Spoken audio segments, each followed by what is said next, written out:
That's right. Come on. Are you ready for this? Yeah. Come on. One, one, two, two, three, three, four. Let's go.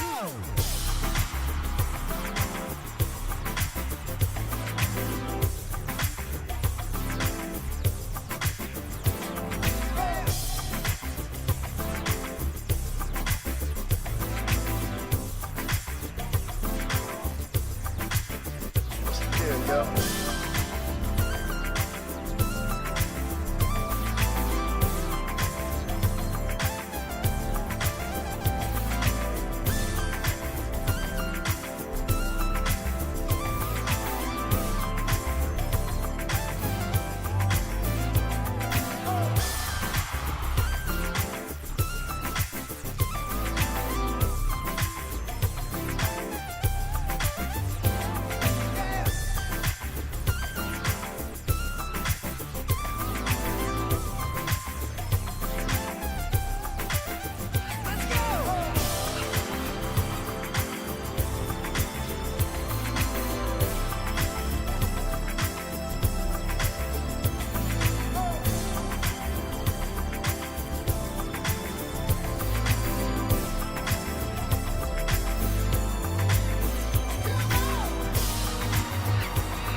Here we go.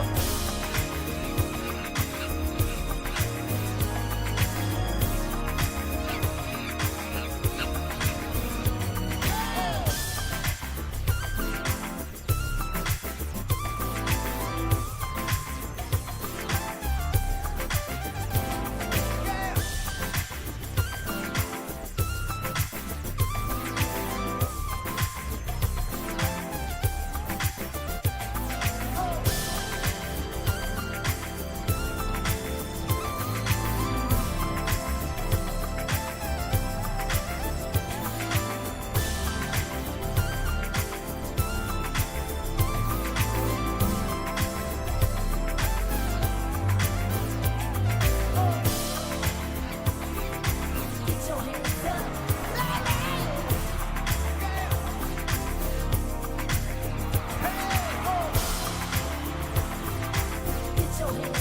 Get your hands up.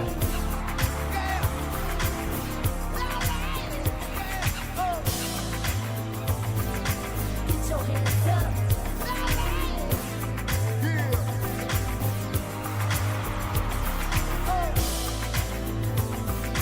Get your hands up. Get your hands up.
Tamam.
right. Yeah. Come on. Are you ready for this? Yeah. Come on. One, one, two, two, three, three, four. Let's go.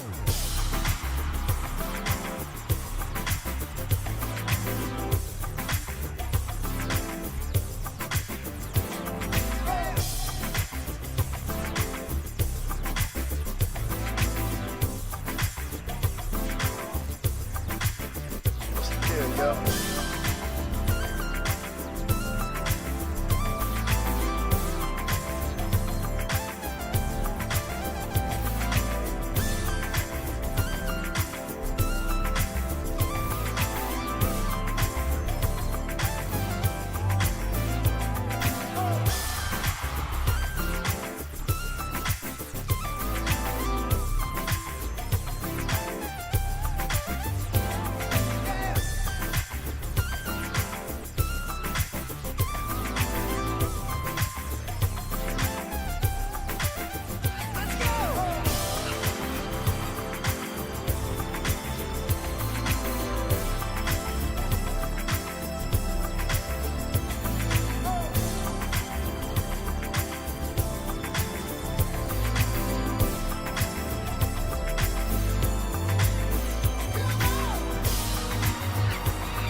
All right, shalom, brothers and sisters.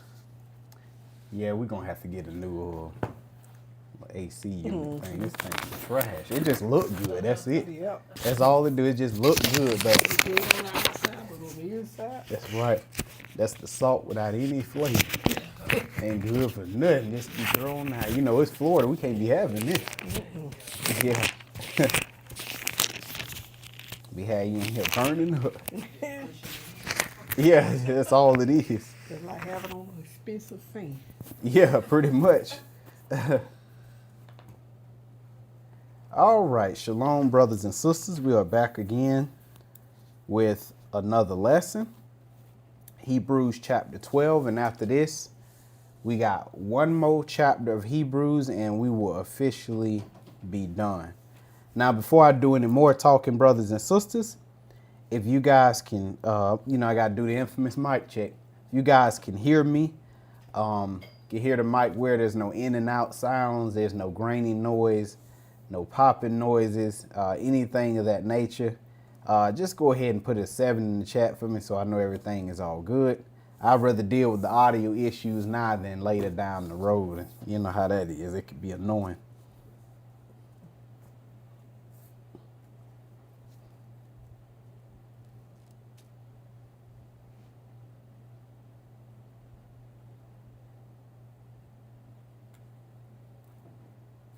All right, brothers and sisters. Much appreciated. Appreciate you guys putting a 7 in the chat. Let me know everything is all good. Because again, I don't know if everything's all good unless you guys tell me. Now, like I said,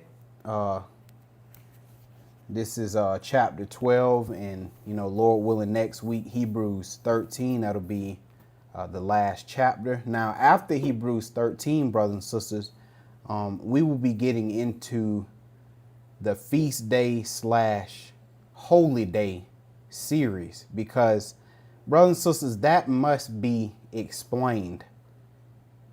We have to understand all of that. The feast days, holy days, all of that was a shadow, brothers and sisters. It was all a shadow of Christ and what he would do concerning the new 12 tribes of the children of Israel.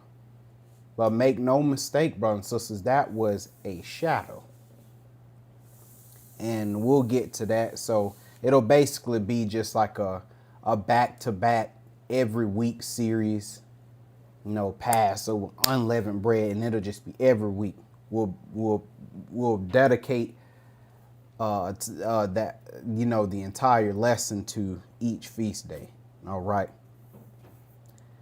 Now, with that being said, brothers and sisters, we're going to go ahead and get into Hebrews chapter 12. And so far, the writer of Hebrews has been telling us how it is very important that we have faith, and not only have faith, because you can have faith, but it's very important that we hold on to that faith, that we maintain our faith. Oh yes, faith has to be maintained, just like anything. I like to say faith is a skill, if you will.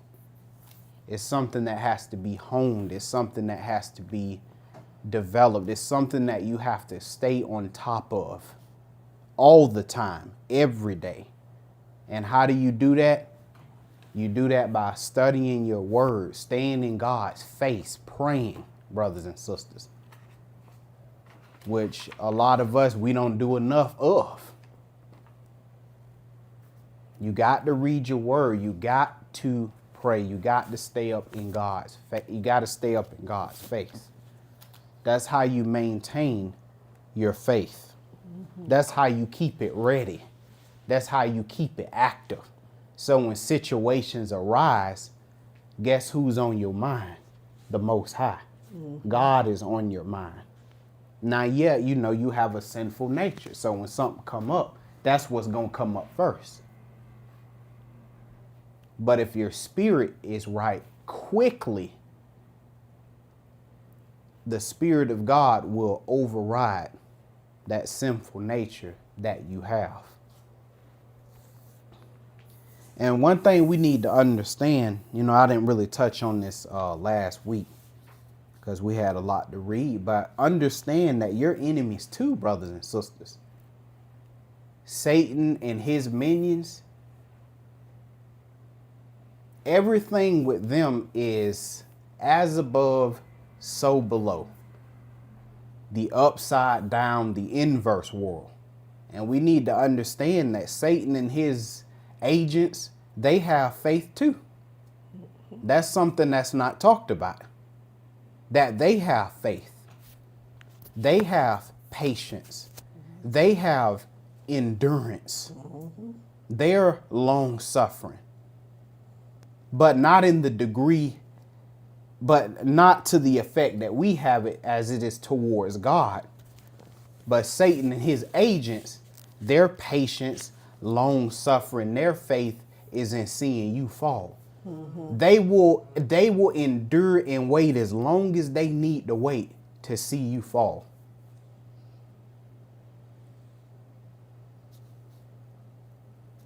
This is why the Lord tells us to what? Endure. Have faith. Patience. Because he understands that we have an adversary that does the same thing. Sometimes, brothers and sisters, you have to, not sometimes, but you must out-endure Satan. There are some things that don't require no skill. It's just about outlasting. Yes. By all means, Satan, I don't care what happens, I'm going to outlast you. And when you outlast him long enough, what he do? He run. Not permanently, but for a season. He take off. Because what? The certain tactic that he used didn't work. Crap, it didn't work.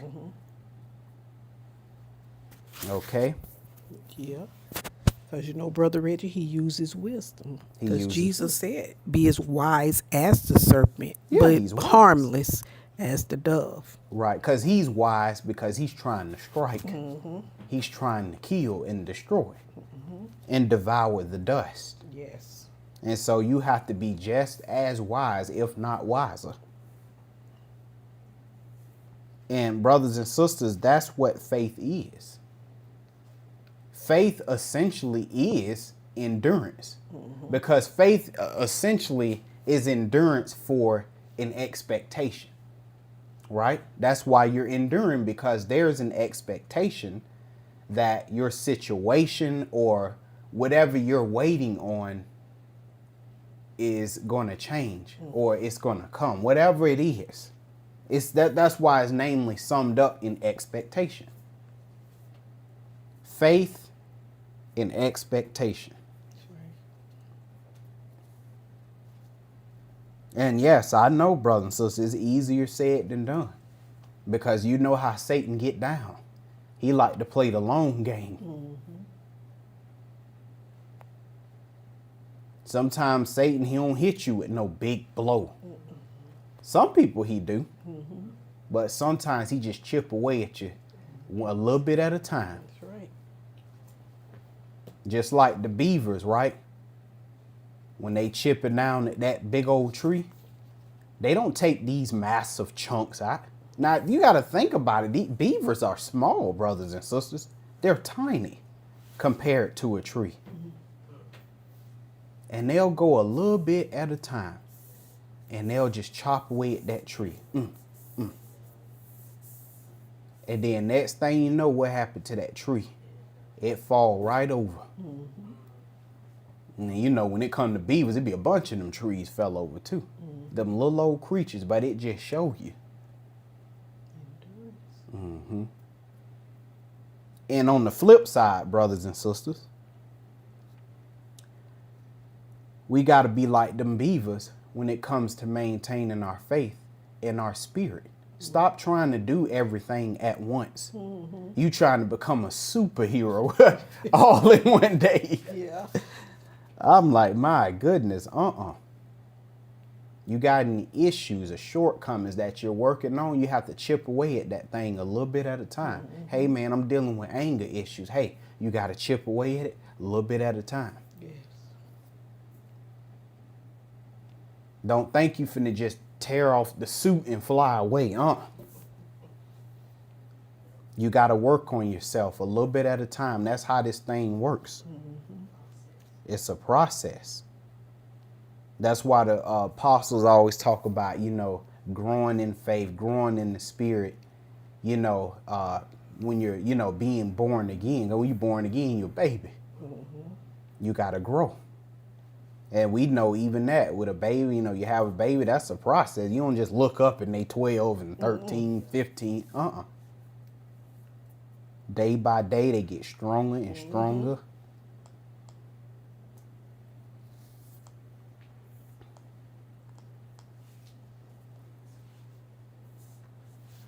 And I see a comment in here from Noble Exalted Joy.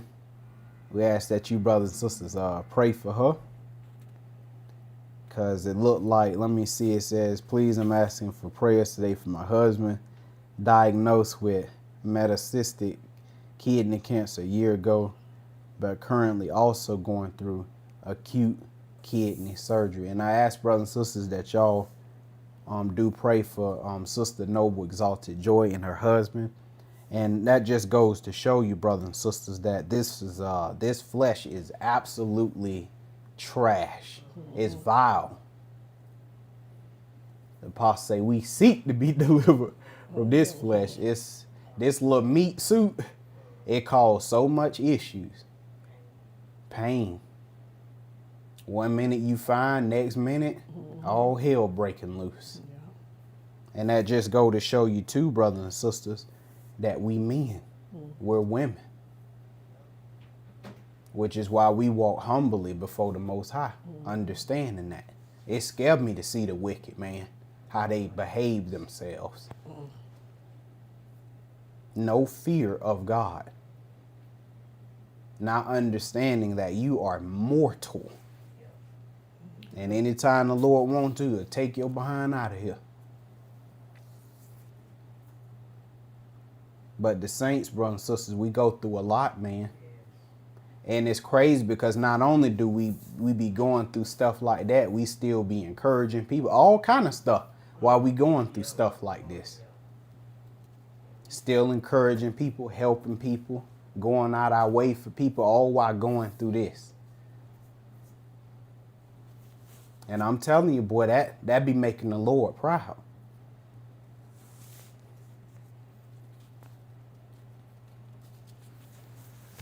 But that's why I always pray, too, that you guys are in good health, as well as your spirit is in good health. That's right. Because at the end of the day, we wearing these meat suits. And then, of course, like the Lord said, hey, part of that punishment with us being in captivity, he said, hey, you going to eat your bread defiled. And we know what he truly means by that. These people gonna be poisoning y'all. Yeah, that's what it means. Mm-hmm.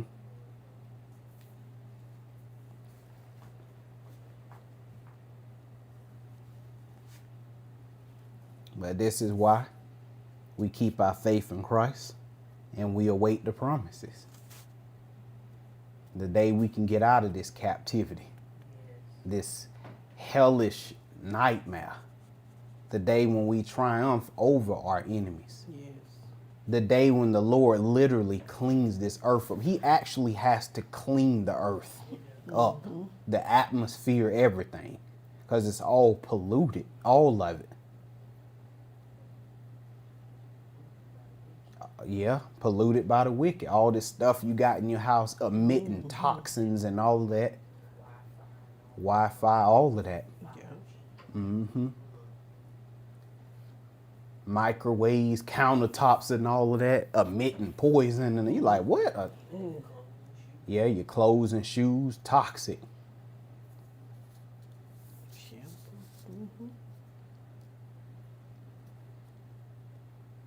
And the Lord made sure it was that way. Why? Because I want you looking to me for your salvation. I want you only depending on me, and I want you to know everything is in my hands. You can't do nothing. I'm the only hope you got, and that's what Israel got to figure out if they want to get out of here. All this plotting and planning and scheming. No, Christ said you got to come to me if you want to get out of here.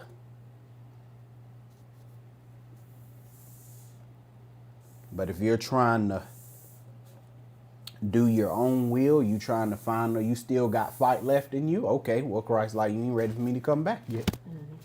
You know how he get now. But all right, brothers and sisters, we're going to go ahead and get into this. Hebrews chapter 12, and we're going to take a look at verse 1 and 2. Because remember, in the previous chapter, the writer of Hebrews was just giving us some examples of our ancestors and our righteous ancestors in the past who are also a part of the old 12 tribes. He was giving us examples of them and how they had faith and how they kept the faith, though they did not receive the promise. They were under the promise, but they did not receive the promise. And we know why they didn't receive it, because like Christ said, my reward is with me. We're going to all get it, brothers and sisters, at the same time.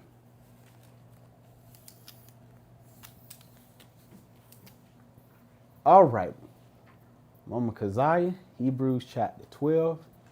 And when you get there, read verse 1 and 2. Okay. Wherefore, seeing we also are compassed about with so great a cloud of witnesses. With so great a cloud of witnesses, and some of those witnesses, they were named in the previous chapter. And not only that, the witnesses that were around in their day. Go ahead. Let us lay aside every weight and the sin which doth so easily beset us. And let us run with patience the race that is set before us. Right, because he's taught. That's what the writer of Hebrews is talking about. He's talking about faith, which we know is endurance. Okay, and he's talking about the maintaining of it. He says, go back up to this verse 1. Okay. And it says, with so great a cloud of witnesses, let us lay aside every weight. Now, first of all, he said the race. So it's being likened to a race. Now, we know a race is already difficult. Yeah. Because you're running and you get tired.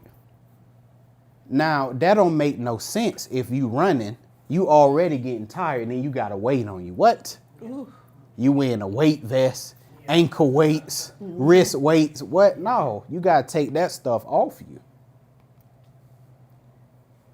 And that weight, brothers and sisters, is sin. It's the lust of the flesh. It's envy. Having eyes for the world. These are the things that slow you down and mar your progress with God. And the sin that doeth so easily what? Beset us. Because we know sin is what? Sin is selfish. Because love, brothers and sisters, is about everybody in the sense of you don't care only about yourself, but those around you as well. But when it comes to sin, when it comes to the flesh, it's all about you. And if it's all about you, you ain't got time for your brothers and sisters. To heck with them. Okay, and it says, let us run with what? Patience. The race that is set before us. And that's the key word right here is patience. Letting you know that, this race that we run, brothers and sisters, it's not a race of speed. That's what we think it's about, how quickly we can get to this finish line, how fast we could go. No. This is a race of endurance. This the long game, this cross country here.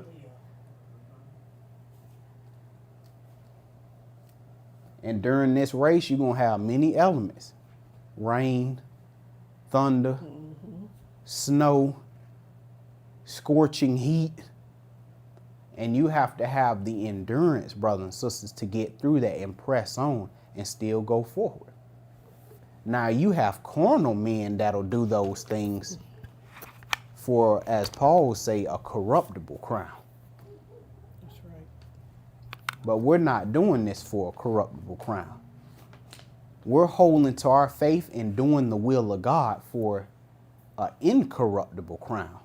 A crown that's going to last forever.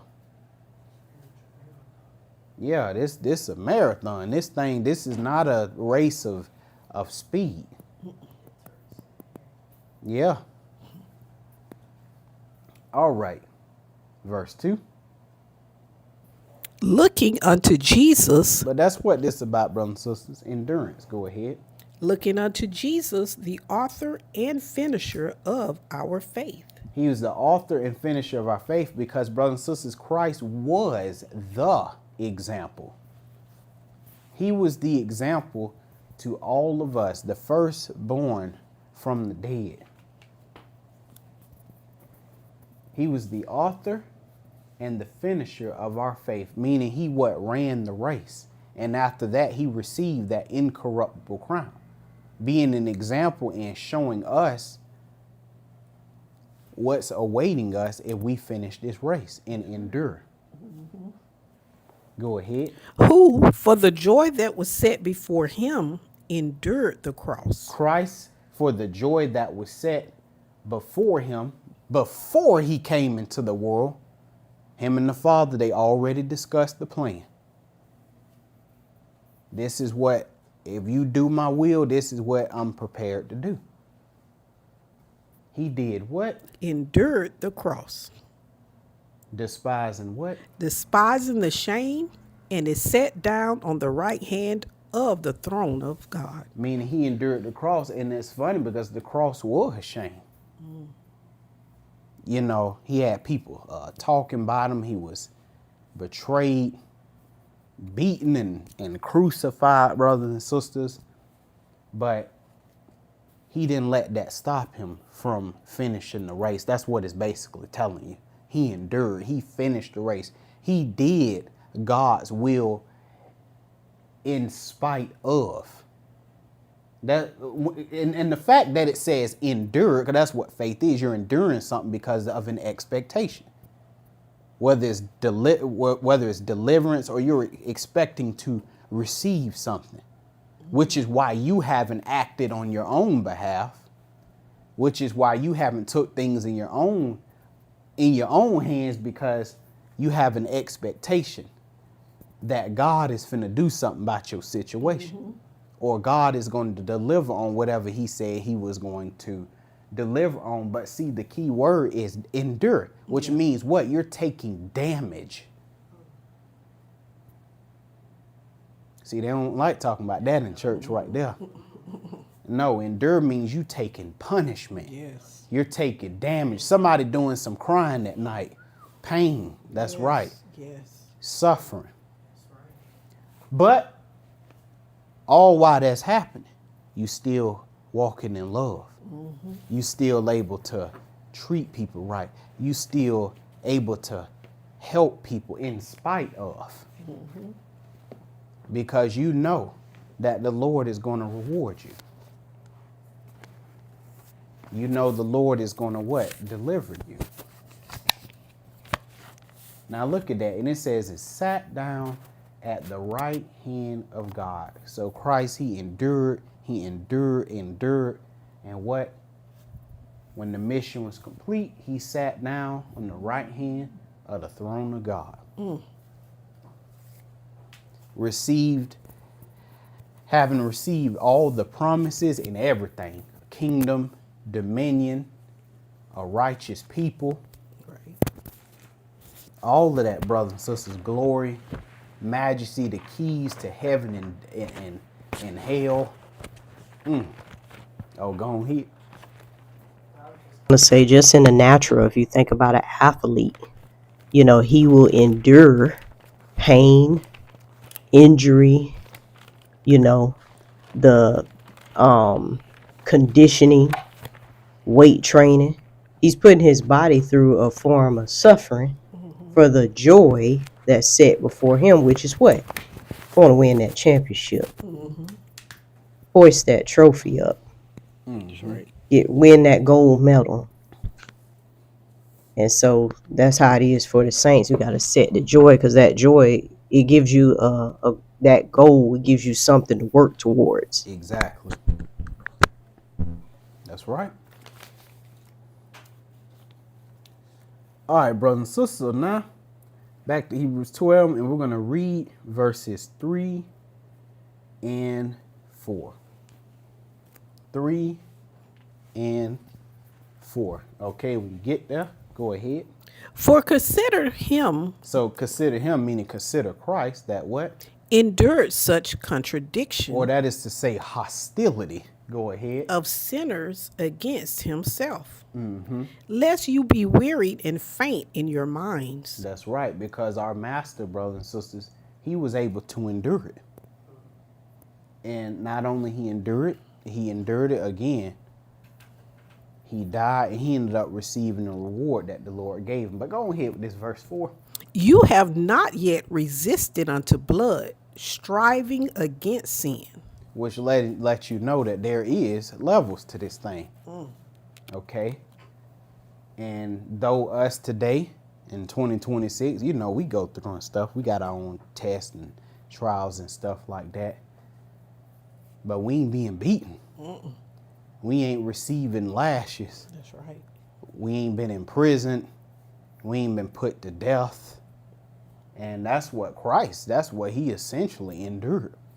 stripes, lashes, and death. But I like that it says, basically, think on Christ, lest you be what? Wearied and faint in your mind. Because where does this weariness and faintness come from? That persecution, Yes. that affliction. That stuff, man, it make you tired. And remember, it's not all at once. It's over a period of time. Cause that's how Satan get that. Remember how the Potiphar wife did with Joseph, day by day. Lay with me, Joseph. That stuff do what? It wearies you and causes you to be faint. And it take the Spirit of God, brothers and sisters, to overcome. Let's go real quick to John 15.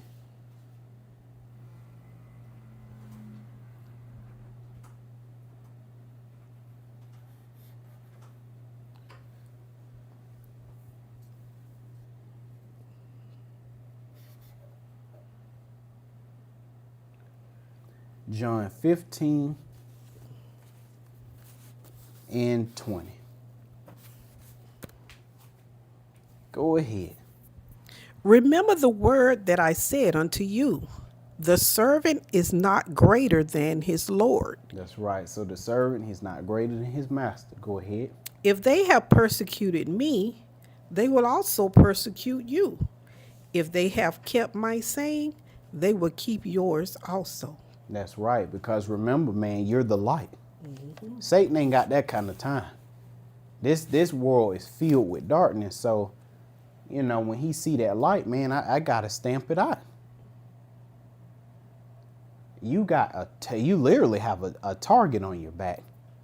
That's why it don't matter where you can go, job, you know, you go to work, out in public or whatnot, and it just seemed like trouble come your way. Everybody acted normal. As soon as you walk in the room, here we go. Some mess starts. People start acting funny towards you, acting crazy. That's because what? You're that great light.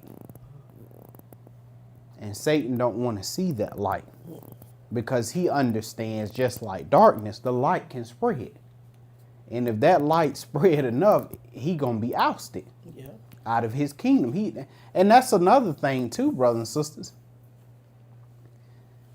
Ain't nobody gonna just let you run up in their kingdom. Ain't nobody gonna let you just knock their door down. No, you're gonna be met with resistance. I want you to try to go to that White House and think you're gonna blow through them gates and stuff like that. It's snipers on all them roofs. Agents everywhere. You can't see them, but I promise you they're there. You're gonna be met with some resistance. Well, it's the same thing. The saints, we done bulldozed into Satan's kingdom. So guess what? You finna be met with some resistance. That's right.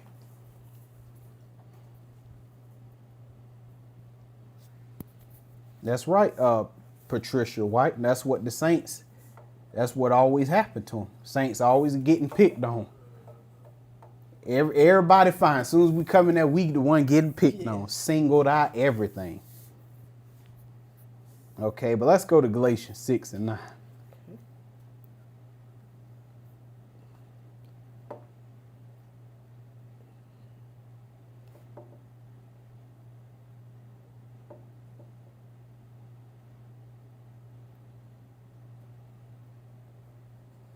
And that's right, Sister Judy Ford, the same here.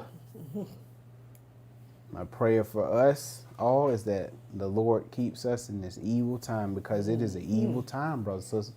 And you seeing that line being drawn harder and harder of who you gonna serve and whose side you on. That's true.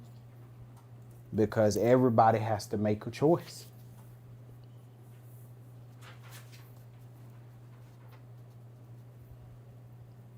With God, there is no middle ground. All right. Galatians 6 and 9. Go ahead.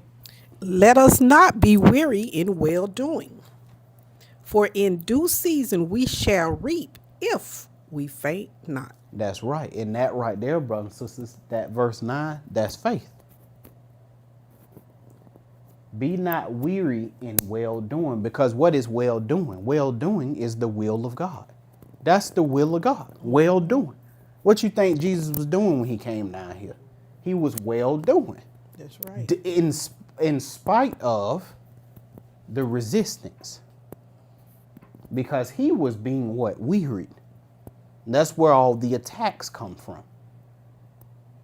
That's where the intimidation comes from. The isolation.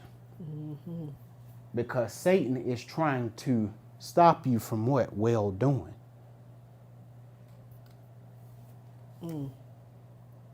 Because that kingdom that's coming of the new 12 tribes is a kingdom of what? Well doing. That's right. That's what allows for that peace and that righteousness for eternity. Well doing. Because what Satan wants is, I want to weary you to the point where you start mistreating people. That's right. That's what he wants. But he say, keep well doing, for in due season we shall what? Reap. If. That's a huge if, by the way. If we faint not.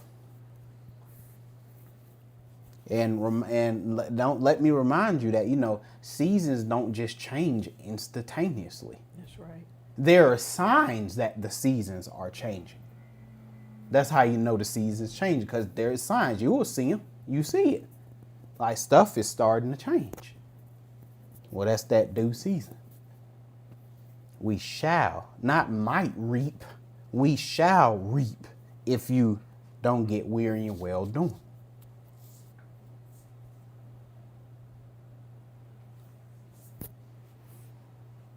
That's right, Sister Angela Caraway. He wants to wear out the saints.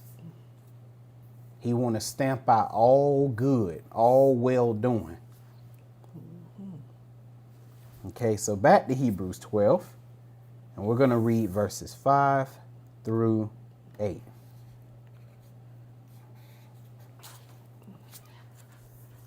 Hebrews 12, 5 through 8. Okay. And when you get there, go ahead. And you have forgotten the exhortation Or the counsel, go ahead. which speaketh unto you as unto children. As unto children.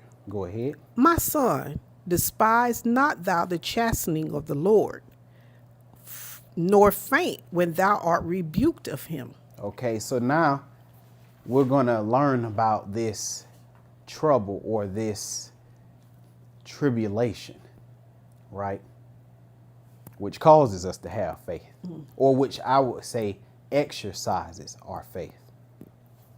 Go ahead.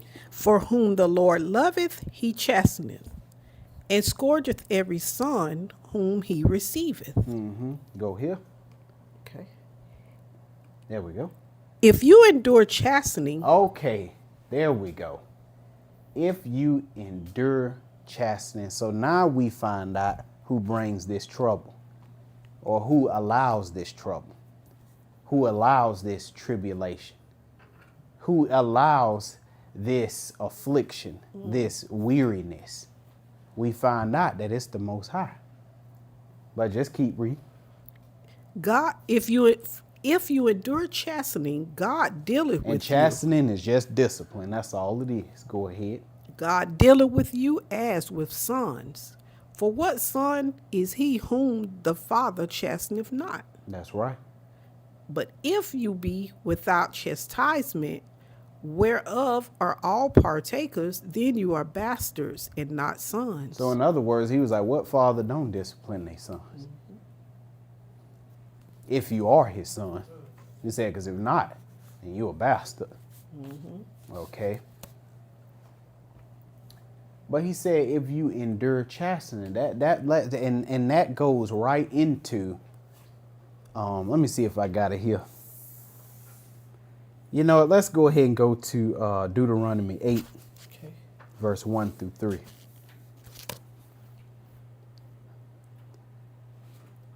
Deuteronomy 8, 1 through 3. That's right. Gods in training. Because that's what we are, brothers and sisters. We're gods in training. It's no different from, football player or from a boxer. You go through nightmarish and hellish, especially in boxing. You go through nightmare training, and it does what? It wearies you.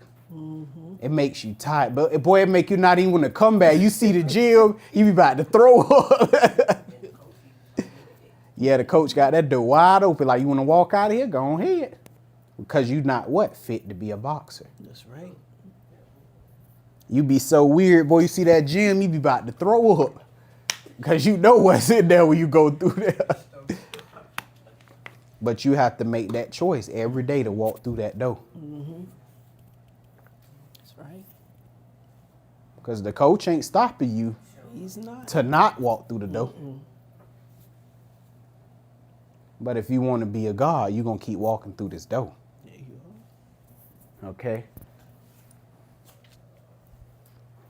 So we see the Lord allows for this affliction, this trouble, this tribulation. He allows for that. Now, Christ, being the greatest of all of us, had an absolutely brutal affliction, being that what? He's the greatest. When you the greatest, oh, you finna get it. See, we gonna get it. But nah, when you're the greatest, like Christ was, oh, you finna get it. And he got it too, brothers and sisters. But he got the greater reward. We gods, but he is the most high. That's right. As James Brown said, he paid the cost to be a boss. That's right. All right, Deuteronomy 8, verse 1 through 3. Because we're going to take a look at where this affliction and all of this stuff come from. All right, when you get there, go ahead. All the commandments which I command thee this day shall you observe to do. And what is he telling us? What commandment has he given us now? Walk in faith and abstain from fleshly lust. That's it. Love your brothers and sisters. I want to see some well doing. Yes. Go ahead. That you may live and multiply and go in and possess the land which the Lord sware unto your fathers. Okay, which is a promise. 2. And thou shalt remember all the way which the Lord God led thee these 40 years in the wilderness. That led thee these 40 years in the wilderness. Okay, to do what? To humble thee. To humble thee. So that's what these trials and these afflictions are for. All that pain and suffering had you crying, you don't know where yet. He said it was to humble thee. And do what? And to prove thee. To do what? To know what was in thine heart. Because he want to know what's in your heart. He want to know, do you got that love in you? Do you really love your brothers and sisters? Do you really have faith in me? Or do you got that fair weather faith? Everything going good, your bills paid, kids acting normal, neighbors acting normal. You know what I'm saying? Yeah. It's easy to have faith and stuff like that under those conditions, but it's when the trouble comes. Yes. When the Lord allow the enemy to gang up on you. And I say gang because it ain't never one. They cowards. There's always a bunch of them. But he let them gang up on you. See, then we going to see. That's right. He said to what? Prove thee. You see that in sports. That's why they go through the little combine and all of these little training center session things to do what? Prove you. Because what God is interested in seeing, brothers and sisters, he said what was in thy heart, meaning I want to see the real you.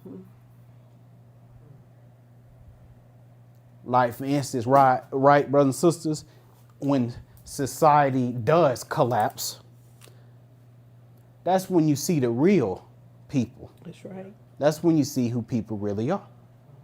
Some of y'all done watched that show, The Walking Dead, or The Purge. Yeah, you see who people really are. I made you a pie. Get this pie out my face. To humble thee and to prove thee, to know what was in thy mind. I want to see your spirit. God wants your spirit to be naked before him. Whether thou wouldest what? Whether thou wouldest keep his commandments or no. In other words, whether or not you're going to be obedient to me. Do you really love me? Do you really follow after me? Or is this all just an act? Because essentially that's what he want to see. Is this just an act? Or are you sincere and genuine in worshiping me and following after me? That's right. All that acting and putting on. The Lord don't like that, brothers and sisters. Now, hold on before I do some more talking. Let me see. Make sure you ain't got it in here. Well, we're going to get there later. Let me see. Do I want to go there?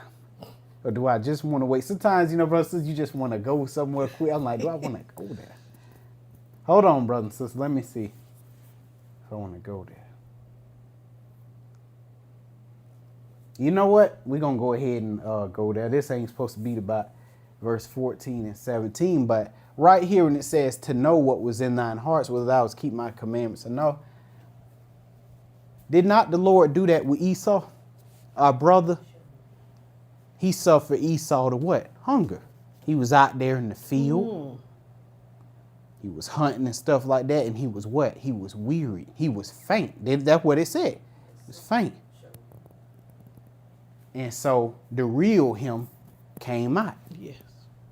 To the point where we seen what he thought about his birthright. He didn't give up. That birthright didn't mean nothing to him. That's what he thought of his birthright. It didn't mean nothing to him. And so much that he sold his birthright. My goodness. For some red beans. Because when he was tired and the hunger and faint, the real him was out. So that's what he thought about his birthright. I ain't gonna go to the scripture because we're gonna get there in verse 14 through 17. But I just couldn't help mention it. Said Esau despised it. Not because he was hungry and stuff like that, but it's letting you know that's what he always seen it as. He always despised. He always seen his birthright as what? Nothing. Then the joker was hollering. Crying later.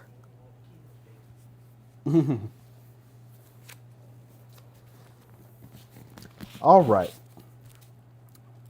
Back to, well, actually, let's just go ahead and go to Acts 14. Okay. Acts 14 and 22.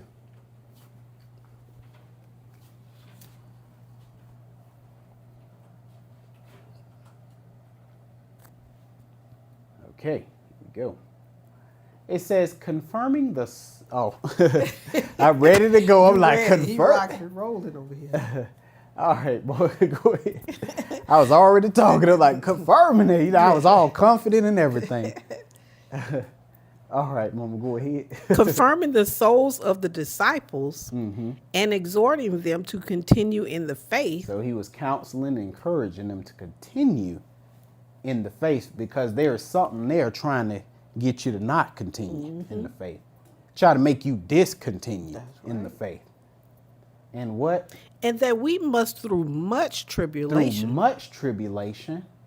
And God is responsible for that. Through much tribulation, what? Enter into the kingdom of God. Because God must see if you are worthy. Just like in the carnal means with sports, they got to make sure that you're worthy to be on the team. You don't just walk up in there. Nope.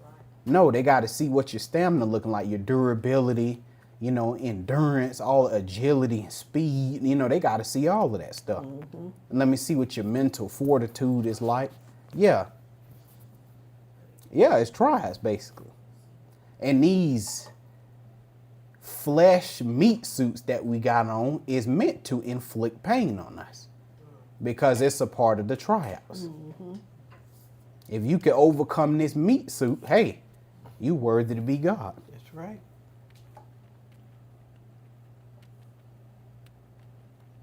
All right, back to Hebrews 12.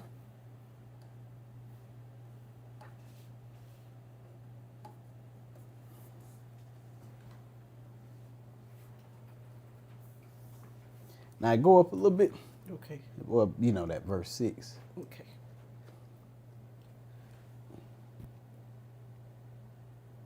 Like right here in verse 8, it says, if you be without chastisement or discipline, whereof all are partakers. Well, you know, partakers, that's just to my partaking in what? Suffering. I just had to mention that because I ain't mentioned it last time.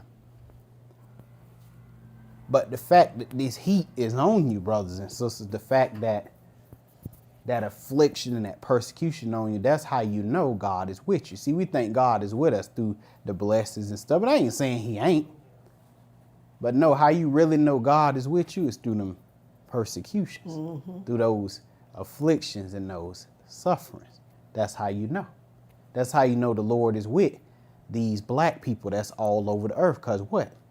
They're suffering. Yes. Persecution, all of that. That's how you know who their daddy is. Why all these other bastard children, they get to do whatever they want to do. Right? The other nations, they get to do what they want to do. Yeah. Seem like nothing don't happen to them. It's just us. Every time we do, we get beat. Because you are not fatherless, Israel. That's why. You are getting it. You getting your tail and your teeth kicked in because you are not fatherless. As a nation, if you were doing whatever you wanted to do without impunity, that's how you know you're fatherless. You're a bastard.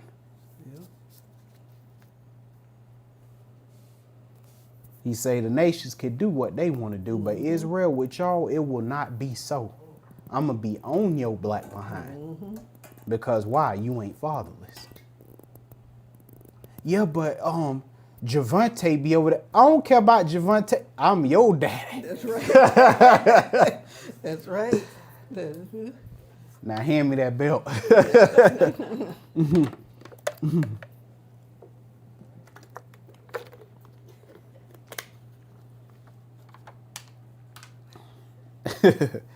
All right, Hebrews 12, we're going to take a look at 9 through 11. Hebrews 12, 9 through 11. When you get there, go ahead. Furthermore, we have had fathers of our flesh which corrected us. Yeah, earthly fathers. Go ahead. And we gave them reverence. We gave them honor, right? And that honor usually, of course, it's not right away, but it ain't until later you thank them for their discipline and overcome. Because why? You done became a better man. You understood about life. Now you know how to take care of your family. You know how to do for yourself, provide for yourself. So later you're thankful. At the time it sucked. But later you like, man, I really appreciate it. Yep. Go ahead. Shall we not much rather be in subjection unto the Father of spirits and live? That's right. Because that, you know, that's fleshly stuff. But we talking about spiritual stuff. You're literally going to become, literally, with a capital L, God. I don't mean that metaphorically or rhetorically, anything like that. Literally. You're going to literally be God. All Christ in them is saying is we're going to be the Most High. But you're literally going to be God. Now you see why Satan was mad. Why the heck do I got to be a servant? Well, because that's what God wanted you to be. If he wanted you to be something else, you would have been something else. That's right. And instead of being wicked and damning creation, all you had to do, as the Lord say, you have not because you ask not. Lord, I don't want to be a servant angel. I want to be a God. Okay. I'll make an exception just for you. But you know how it is. You have not because you asked, and I got to try some other way. Get yourself in trouble. Lord said that's what get us in trouble all the time. That's Yeah, right. intentions ain't what. That's right. Because you didn't really want to be God. You wanted to take the God's Want to be place. the Most High. He wanted to be the Most High. You didn't want to be God. You wanted to be the Most High.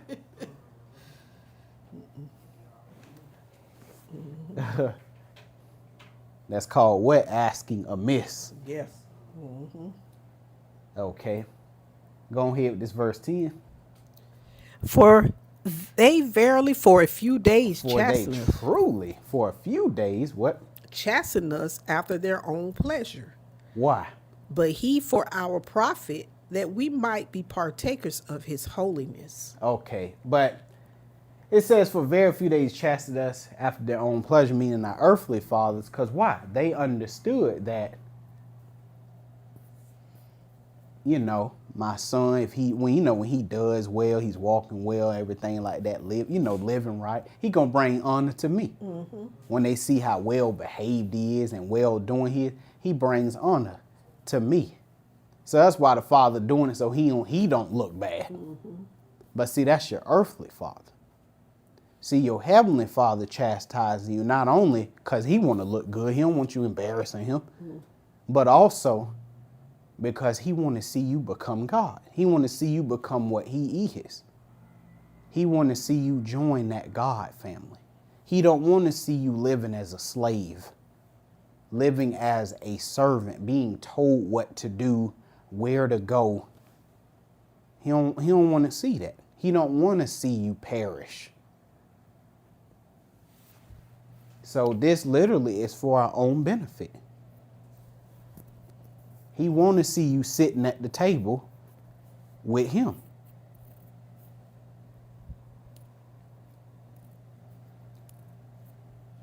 Not bathing in hot grease with hoofs. All right. Verse 11. Now no chastening for the present seemeth to be joyous, I mean, at all. And for the saints, that is at this time as we live on this earth, we be getting our teeth kicked in. And it don't seem joyous at all. no, but It grievous. sure didn't. It sure didn't for Christ. Go ahead. But grievous. It was grievous. Christ was grieved. But what?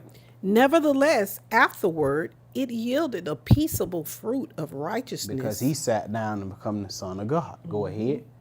unto them which are exercised thereby. That's right. Now he became the Son of God for our sake. But he was already all those things, brothers and sisters. But he was just showing, he was giving us an example of what happened if we endure. All right. What do we have here? Okay, let's go to Proverbs 10 and 1. Proverbs 10 and 1.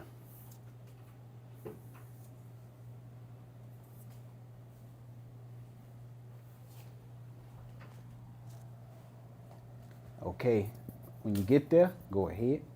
The Proverbs of Solomon. A wise son maketh a glad father, but a foolish son is the heaviness of his mother. That's right. But as you can see, a wise son maketh a glad father. Because guess what? It make him look good. Because the son doing good, guess what? They're going to accredit all of that to, you know, his father, the one who raised him. Man, you did a good job with Junior.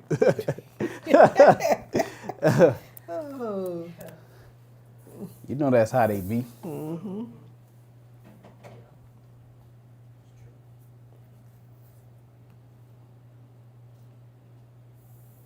But with our Heavenly Father, it ain't just to make him a glad father, but it's also, he just want to see you become God.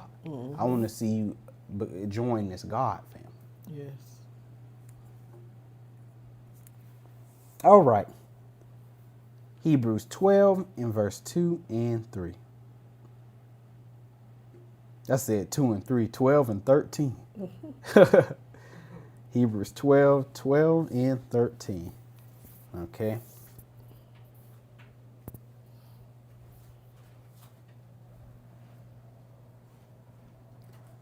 In other words, brothers and sisters, glory proceeds those fiery trials that we go through. Okay, when you get there, go ahead. Wherefore, lift up the hands which hang down, and the feeble knees, and make straight paths for your feet, lest that which is lame be turned out of the way, but let it rather be healed. That's right. So let's go real quick to 1 Peter 4:12 and 13. Because we have to understand that glory succeeds fiery trials.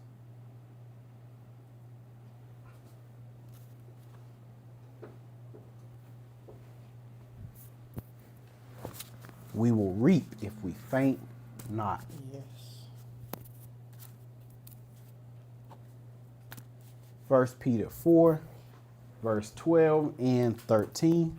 And when you get there, go ahead. Beloved, think it not strange concerning the fiery trial which is to try you. See, which is to try. So it's meant to try you. It's not trying you on accident. No, it's meant to try you. Go ahead. As though some strange thing happened unto you. That's right, because that's what it can feel like. It feel like the whole darn world against you. And of course, when you look around, everybody, man, they just doing their thing. Without a care in the world, smiling in your face and everything. You going through pure hell. Yes. But the Lord said, man, don't count it as something strange happened to you. You need to immediately recognize that it's a fiery trial. And I like to say fire because that thing burn you up. It don't be, there is no comfort on any side. You just getting it. Yeah. Fire just burning you up. All you smell is beef. You just getting burned up. All right, 12. 13. Oh, 13, Okay. yeah, that's right. But rejoice, insomuch as you are partakers of Christ's sufferings, That's right. that when his glory shall be revealed, you may be glad also with exceeding joy. Right, because basically what followed after Christ's death, after his affliction, his fiery trials, that's what's going to follow us. Because the Father raised him and he's going to raise us. That's how it's going to go. Yes. The Father gave him the reward, and guess what? It was given. The reward was given him to give to whomever he want to give it to, which he will give it to those who what? Keep the faith, those who endure, who continue in well doing. Okay, back to Hebrews 12, and we're going to read verse 14 through 17.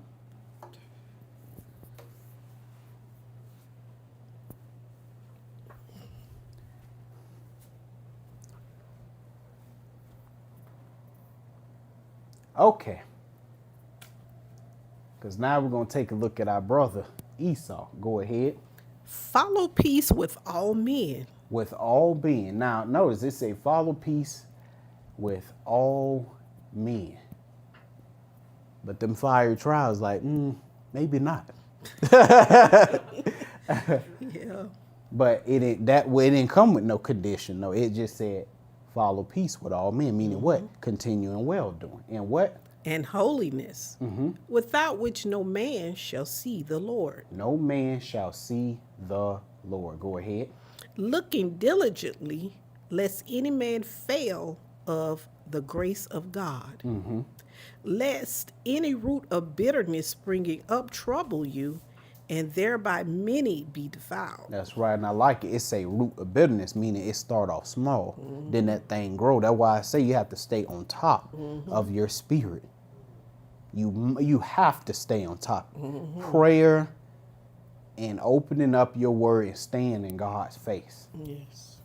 Lest some evil begin to grow in you and take over, infecting your tree. Verse 16. Lest there be any fornicator or profane person. Now, fornicator or profane person, that just simply means carnal, fleshly. Okay. You mind the fleshly thing. That's all you care about. Satisfying the flesh. That's what that's saying. As what? As Esau, Who was our brother. Go ahead. who for one morsel of meat. I mean, that sounded even worse. One morsel of meat. So what? sold his birthright. Sold his birthright. In other words, Esau was a fleshly man. He was very carnal, and he gave up his blessing for fleshly gratification. And that's what God is telling us. Don't give up your birthright to become God for some fleshly gratification. Because you trying to chase some women, some money, you trying to chase a name and status. He like, hey man, He say don't do that, because that's how your brother Esau was. Let's go to Genesis 25 real quick.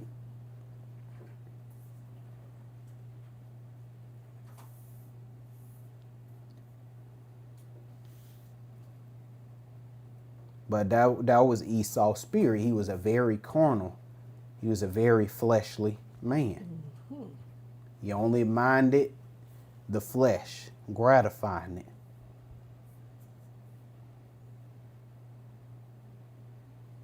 Genesis 25, we're going to read verse 27. Okay, when you get there, go ahead. And the boys grew, and Esau was a cunning hunter, He was a cunning hunter. a man of the field, and Jacob was a plain man dwelling in tents. That's right. So Esau, he was a cunning hunter. He was skilled when it came to hunting, but he wasn't skilled in the spirit. And that's the problem a lot of us have. You got all these gifts and stuff, but you ain't got no gift in your spirit. You ain't got no skill in the spirit. Okay, now we're going to take a look at verse 29 through 32. Okay, go ahead. And Jacob sawed pottage, and Esau came from the field, and he was faint. Esau came from the field and was faint. And no doubt, the Lord had him out there in the field and stuff to weary him. Because again, you'll be surprised what's a test and what's not. That's so true. 30. And Esau said to Jacob, feed me, I pray thee, with that same red pottage, for I am faint. Because Esau, he was tired. He was out hunting all day. And man, he was weary. Okay. Therefore, See, and when you're not feeling, oh, you good, Ma. But see, that's how it is, you know, when you're not feeling 100%, everything ain't all there. That's when the real you come out. See, that's what God like. That's that stuff he loved. Go ahead. for I am faint, and therefore was his name called Edom. Therefore his name was called Edom. Red pottage. 39. And Jacob said, sell me this day thy birthright. But more so called his name Edom. Yeah, red pottage, but also too, meaning I am faint. And what? And Jacob said, sell me this day thy birthright. Okay, now the real Esau is out because he tired, he hungry. This is the real him. This is his spirit. 32. And Esau said, behold, I am at the point to die. And what profit shall this birthright do to me?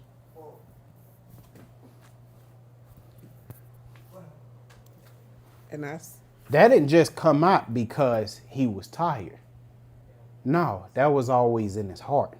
This is what God does. He brings out what's in that heart.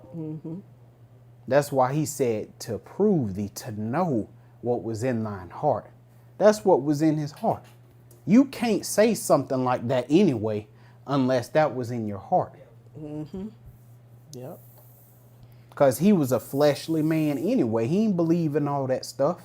But Jacob believed it. That's why he asked for it. Because he believed in the birthright and those generational blessings. Esau didn't believe in that. So, man, that generational crap and birthrights. Letting you know what kind of man he was. Believing that God stuff, man. Yes. That's why you have to train that flesh to hunger and thirst after righteousness and be full with that. Because even Christ, when he went to the wilderness, when that flesh got hungry, the enemy came Yeah. with that temptation. When you're not 100%. But we see that was what was in Christ, was to do the will of the Father. That's right. 40 He days. cared about 40 his nights. birthright.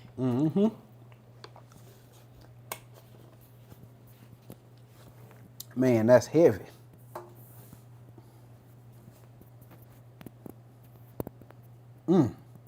Hebrews 12, and we're going to read verse 18 through 24. We almost there, brothers and sisters.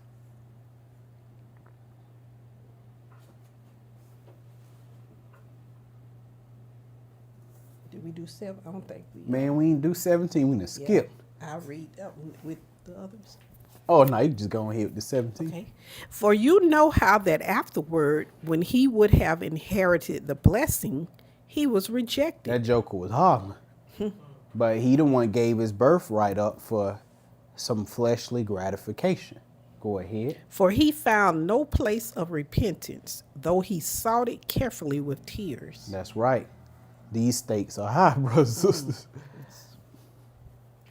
That was just a fleshly matter. Yeah, it's a shadow for it. Yeah, you give up your faith, you give up your birthright to become God, a part of the new 12 tribes of Israel. Yeah, you're going to be in there weeping, gnashing of teeth, but ain't going to be no. No repenting, because you made your choice. You've pledged allegiance. All right, now we're going to read verse 18 through 24. Okay. Hebrews 12, 18 through 24.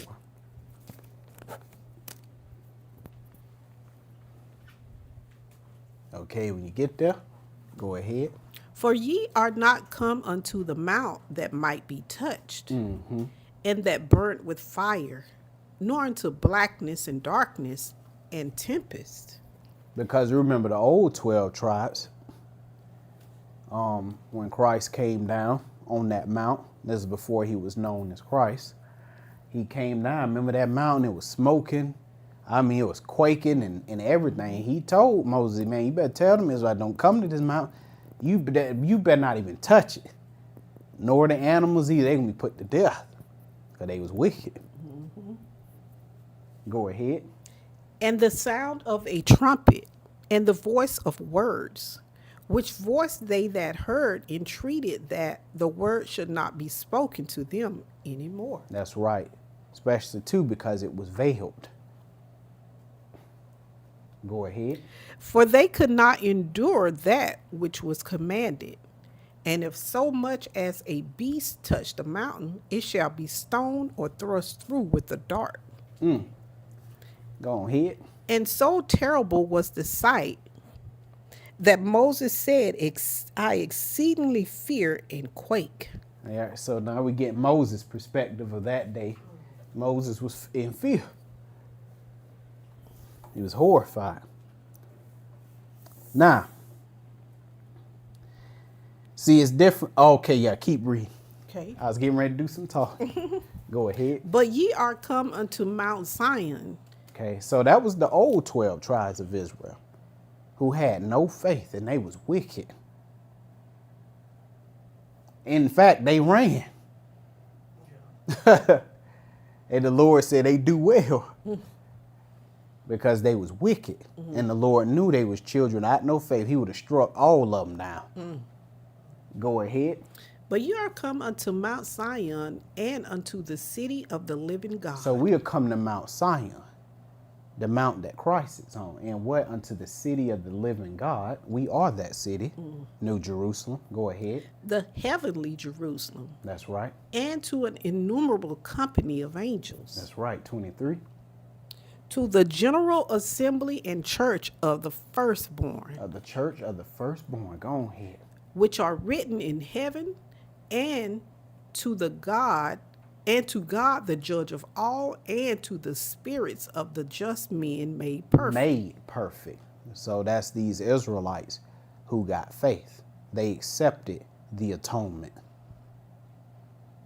Their faith ratified the blood of Christ on them, therefore cleaning them, making them perfect, cleansing them of their sins.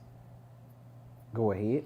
And to Jesus, the mediator of the new covenant, and to the blood of sprinkling that speaketh better things than that of Abel. That's right. So as the new 12 tribes, we come to the mountain without guilt and without fear. Why? Because that wrath is no longer there that God had for us, which we know ultimately was passed down through Adam, more so than it was the breaking of the covenant that we received. Remember, because we didn't sin the same sin Adam sinned, but nevertheless that sin he sinned passed on to us. Therefore, being the sinner, even if you didn't break the covenant. But having been forgiven, right? That is to say, Adam being forgiven, we can now come to Christ without fear. Remember that veil in the tabernacle or that veil in the temple? It was destroyed, and now we could commune with God without fear, without guilt, without any veil being there. We can now be in his presence and commune, because while we have been made righteous, we have joined the family of God. We are now considered his friend. Yes. Not his servants, his friend. Like he called Abraham, my friend. Not a servant, his friend. No longer an enemy, because you want to destroy an enemy. Right. Which is what we were. That's what we would consider to God in that first mount, an enemy. We see the second mount, representing Christ. We are his friends.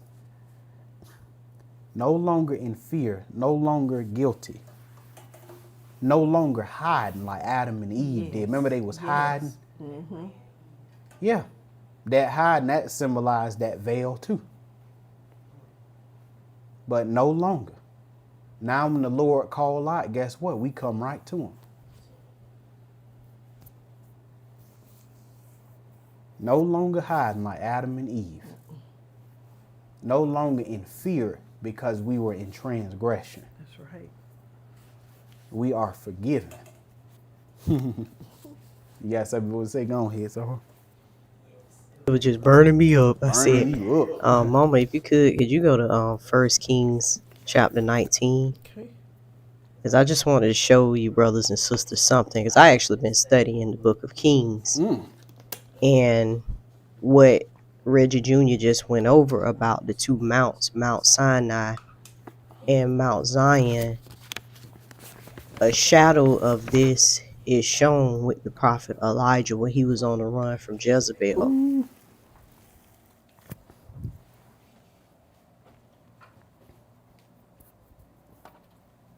This the stuff that keep me up at night. Now, Jezebel family in the Old Testament, she would represent the punishment. Oh, yeah, go ahead, go. The punishment of breaking the law. She would be the wrath of the law. She would be the wrath of that the law wanted to carry out on us for transgressing it. She represents that. Right. And I'm gonna go down to verse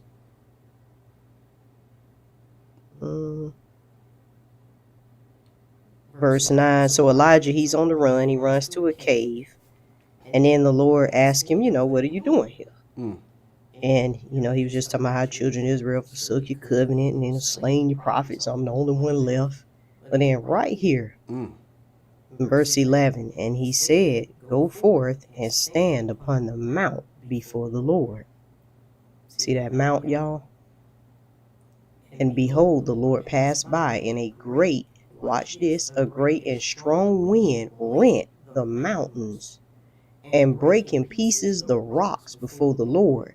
But the Lord was not in the wind. And after the wind, a what? Earthquake. Didn't we read about that? That's what happened at Mount Sinai. That's right. That wind, that earthquake was all on the smoke. But the Lord was not in the earthquake. And after the earthquake, a what? A fire. But the Lord was not in the fire. Now watch this. And after the fire, a what? A still small voice. The difference between the covenants. At the first mount, the Lord had the whole thing on a quake, That's right. representing the fear. Mm-hmm. If you transgress the law, that you were a sinner. It's that wrath.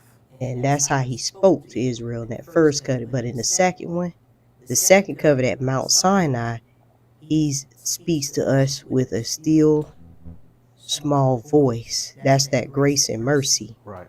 versus the wrath. He spoke that wrath. And watch this. And it was so when Elijah. You ain't worried about that. Oh, yeah. Yep. Verse 13. And it says, and it was so when Elijah heard it, that he wrapped his face in his mantle and went out and stood in the entering of the cave. You know why? Once he heard that still small voice, he knew it was what? Safe. Come out. And that's us coming to Mount Sinai. We don't have to fear anymore. Exactly. So now we can come out to the Lord like you were saying. You don't have to hide anymore. Run. Right. And that was that whole thing with the veil. Oh, hold on. The iPad disconnected. I've been fighting with this darn thing like crazy. Hold on, y'all.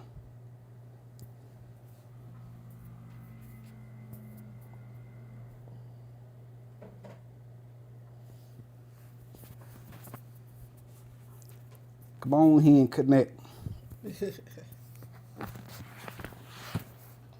Who said, let me unplug. I'm like, boy, this thing be tripping.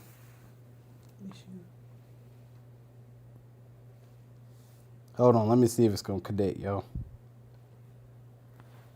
Nope, unable to connect. Well, that is what we have physical stuff. You can just turn it off. Yeah.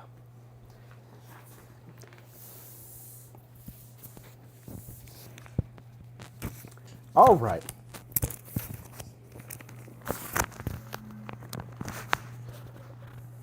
Oh, it's buffering. Your mind's Yeah, mine's still up. Restart the program. Like exit and bring it back up. Oh, it's back. Well, that's that hurt.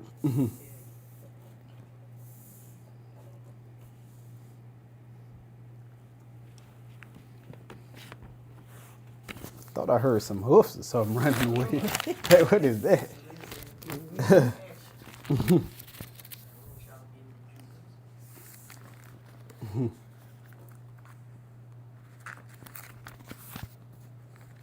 Tell the boy every now and then I gotta check my feet. Make sure my legs ain't getting hairy. Oh, man, you throw me the remote.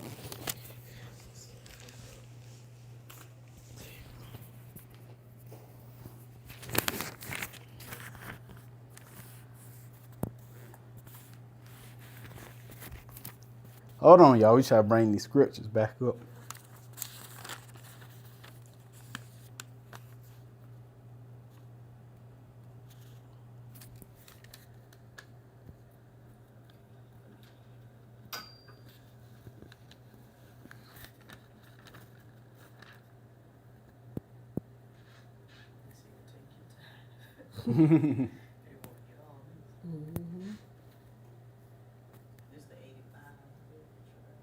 What's the LG? Yeah, it should be the 85. Yeah. Mm-hmm.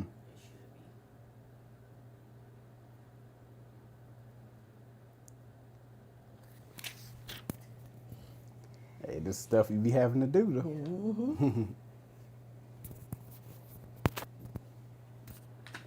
All right.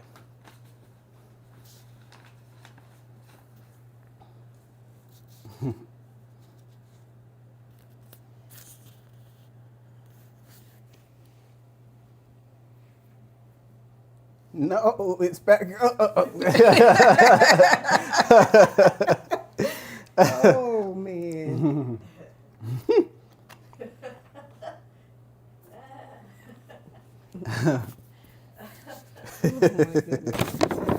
Oh man.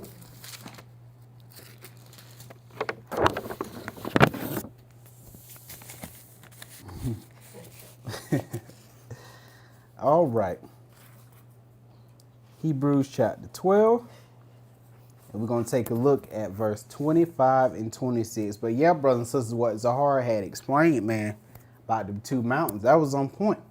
That's what I was trying to tell you a few lessons ago about, how, like about in that tabernacle, that veil being removed. Remember the veil was rent, Christ died, stuff like that. But that was basically a reversal of Adam and Eve before they transgressed.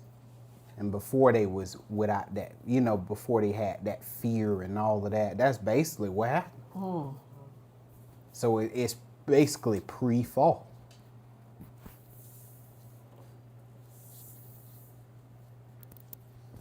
Ultimately, that's what that means. Now, Hebrews chapter 12, and we are going to take a look at verse 25 and 26. Hebrews 12, 25 and 26. And when you get there, go ahead. See that you refuse not him that speaketh. For if they escape not who refuse him that spake on earth, much more shall not we escape, if we turn away from him that speaketh from heaven. Go ahead. Whose voice then shook the earth, but now he hath promised, saying, Yet once more I shake not the earth only, but also heaven. So in other words, because again, going back to two mountains representing those, you know, two covenants and stuff. If there was consequences for rebelling at the first mountain, then you know there's going to be even greater consequences for rebelling at that second mountain. Because remember, we're the new 12 tribes of Israel. And we are also in the wilderness, just like our forefathers and our foremothers was. But remember, that was just a shadow. But remember, there was consequences, bro. You got put to death for rebelling at that first mountain that our ancestors was in. But this time it's going to be much worse, because you're going to be put to death. We talking about the second death if you rebelled against who? Christ. Who told you to do what? Keep the faith. Love your brothers and sisters. Abstain from the lust of the flesh. So he's saying if you transgress that, oh, there's going to be even greater consequences. He said you thought the first one was bad. Oh, just wait till the second one. Okay. Now, last set of scriptures, brothers and sisters, verse 27 through 29. So Hebrews 12, 27 through 29. Okay.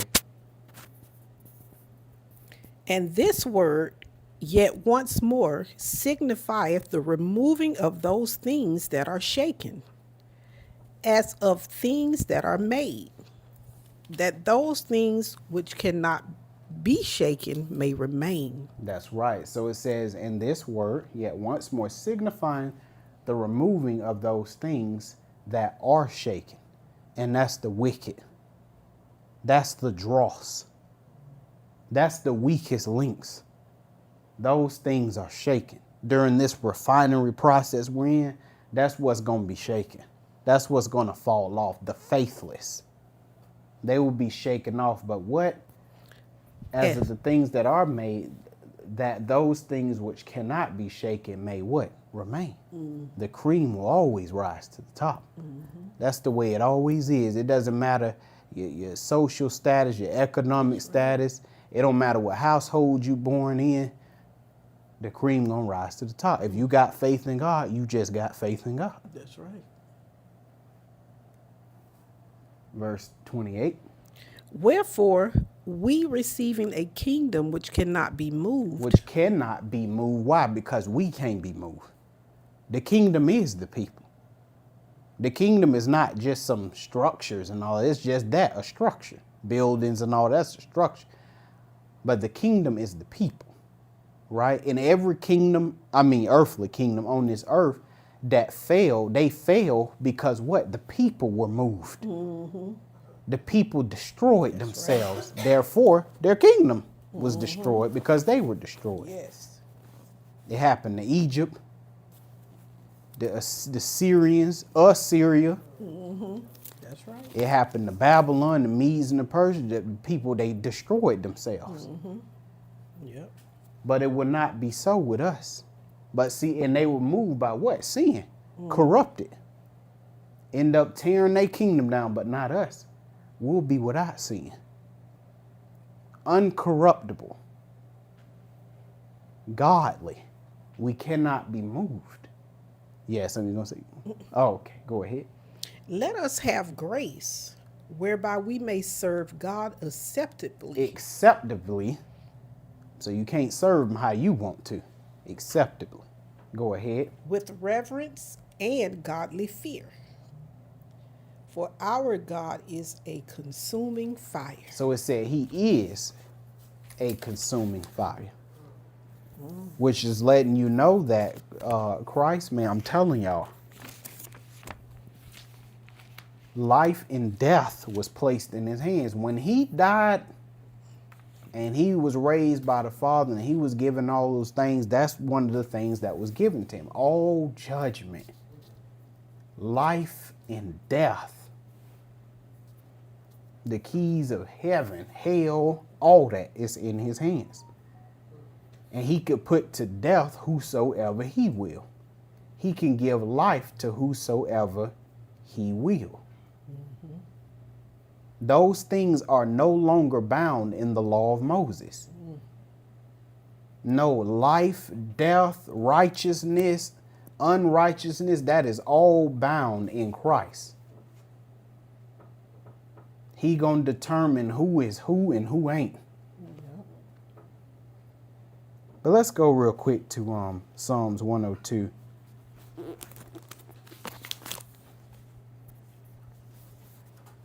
Psalms 102, verse 25 through 28, and we'll be done, brother and sister. Oh, I choked.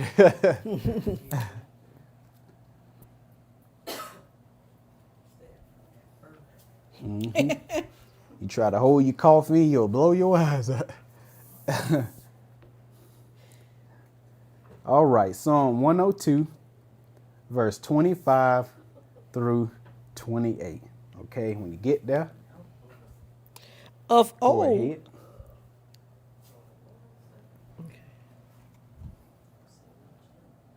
Oh. Yep, Psalms 102, 25 through 28. okay. Okay, when you get there, go ahead. Of old hast thou laid the foundation of the earth, and the heavens are the work of thy hands. Now, yeah, it's to my, you can look at it as foundation of also, actual earth, but, that's all figurative language, brothers and sisters. What he's to them old 12 tribes of Israel, as he called them children in whom is no faith. Go ahead. They shall perish, but thou shalt endure. See, he said, but thou shalt endure. Okay, so the old 12 tribes, them children that didn't have no faith, he said they gonna perish. But thou shalt endure, that new 12 tribes. Children in whom is faith. Go ahead. All of them shall wax old like a garment. As a vesture shall thou change them. Right, so he said, and they shall be what? Change. He's still talking about that old 12 tribe. He said they gonna perish, but we gonna endure. But them, he said they gonna wax old like a garment, and they gonna be changed. Go ahead. As a vesture, thou shalt change them, and they shall be changed. 27. But thou art the same, and thy years shall have no end. That's right. And that's talking about us, brothers and sisters. Even when you talk about Christ, that's still talking about us. Because why? You know, Christ has a body, and we are a part of that body. Go ahead. The children of thy servants shall continue, and their seed shall be established before thee. Before thee. That's right. Christ and his children, we're going to abide forever. See, because the wicked, they want to get rid of us. They tired of us. I'm tired of them. But they tired of us. But the same ones you tired of going to get rid of your behind, and we going to be here. But that's pretty much it, brothers and sisters, for that lesson. Pretty straightforward. I tried not to make it too long. Tried to just ease on through there. Okay. But Lord willing, we'll go ahead and get through that Hebrews 13 next week. And then after that, we will begin our feast day / holy day series, where we show you that all of those things are just a shadow of Christ.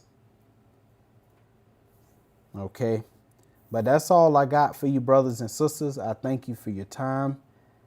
And as always, you know, don't just, you know, listen to us, you know, open your Bible up, do your own due diligence, come to your own conclusions, because that is your right.